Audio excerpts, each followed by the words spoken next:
Salut les explorateurs et bienvenue dans une nouvelle vidéo des explorations inexpliquées, la précession des équinoxes et l'âge d'or.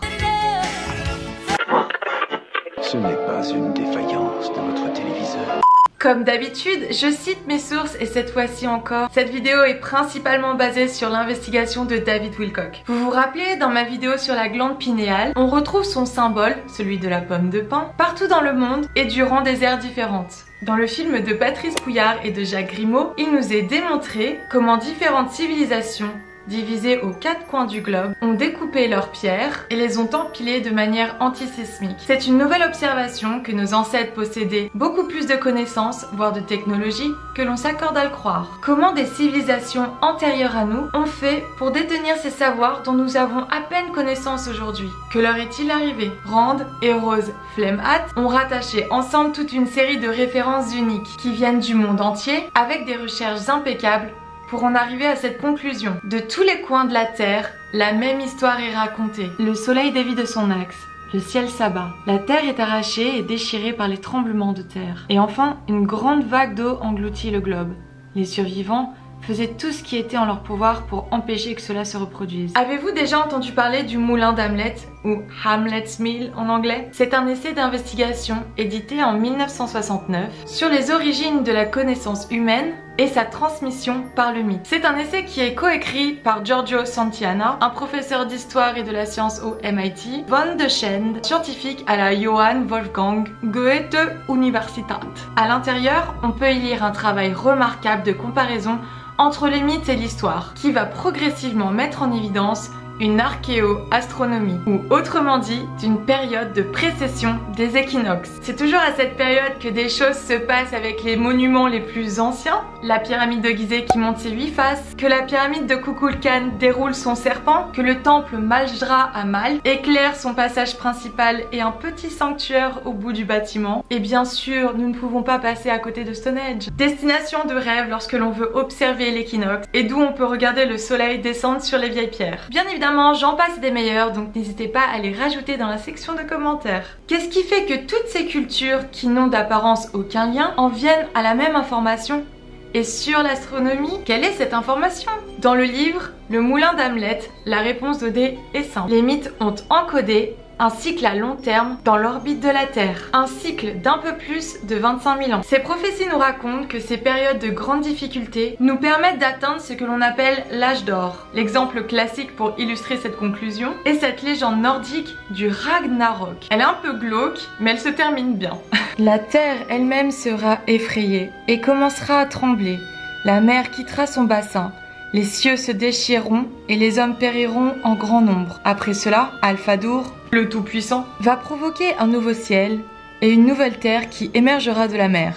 La nouvelle terre, remplie d'abondantes fournitures, produira spontanément ses fruits sans travail ni soin. La méchanceté et la misère ne seront plus connues, mais les dieux et les hommes vivront heureux ensemble. Alors ce n'est pas forcément à prendre au pied de la lettre, on peut y voir du symbolisme et comme dans un rêve.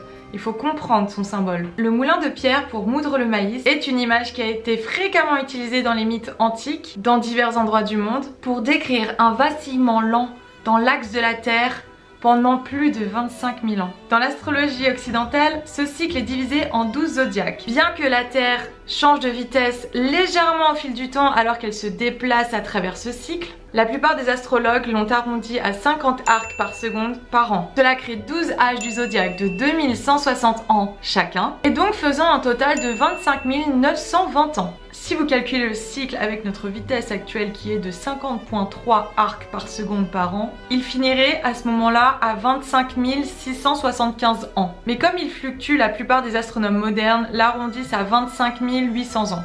Le terme technique de ce cycle est donc la précession des équinoxes. Précession qui veut donc dire mouvement. Maintenant faisons un bond dans le temps et allons en 1952. Sebaldi a écrit pour la revue Classical Quarterly qui a inventé l'âge d'or. Alors on est face à une très lourde pièce d'érudition. Il démontre une fluidité complète dans plusieurs langues, souvent sans même offrir de traduction. Vous devez être un érudit majeur pour pouvoir lire à travers ce papier sans vous munir d'un traducteur. Dieu merci, d'autres l'ont fait pour moi.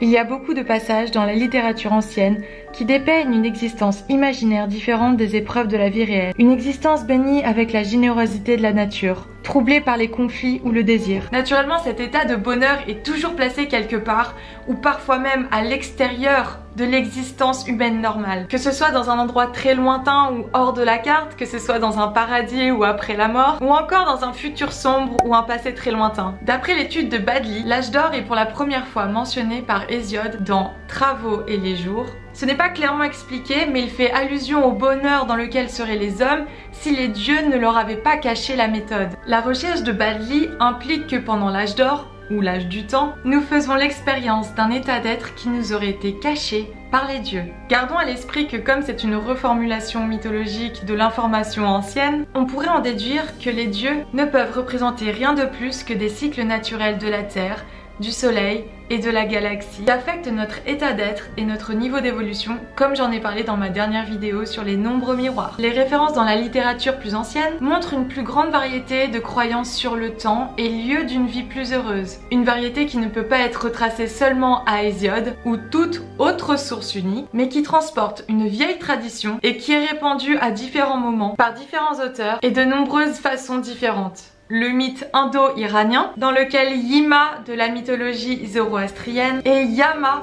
des Védas, donc des hindous, doivent avoir leur source commune. L'histoire d'un âge passé dans le bonheur, sous un souverain qui, quand il fut terminé, est devenu le seigneur d'un paradis habité par les âmes des bienheureux. Baddeley dit que nous pouvons retracer toutes les prophéties de l'âge d'or au mythe indo-iranien. Il a donné lieu à la fois au zoroastrisme et à l'hindouisme. Les deux religions semblent parler d'un même héros, roi. Le nom est légèrement changé suivant la religion. Mais revenons à l'étude intense de Baddeley. Il en conclut que les poètes romains avaient mal traduit les mots sécula et aetas. Désolée si je prononce mal. Ils les avaient traduits en tant que âge. Mais en fait, saecula peut signifier soit âge, soit race, et aetas doit être traduit par race. Donc on commence enfin à recoller les morceaux. Tout le monde pense que les prophéties classiques parlent d'un âge d'or, et ça en fait sûrement partie, mais c'est en fait une mauvaise traduction. Évidemment, il est important de stipuler que la race d'or n'a rien à voir avec la folie sombre hitlérienne. Les zoroastriens l'appelaient en fait le corps du futur. Mais continuons avec l'œuvre de Baddeley pour en savoir un petit peu plus sur cette race d'or. La prophétie zoroastrienne parle de l'immortalité dans un corps idéal et intact. Elle a fait son chemin dans la pensée grecque comme une race d'or, mais a ensuite été mal traduite par les Romains avec cette idée d'âge d'or sans nécessairement expliquer ce qui nous arriverait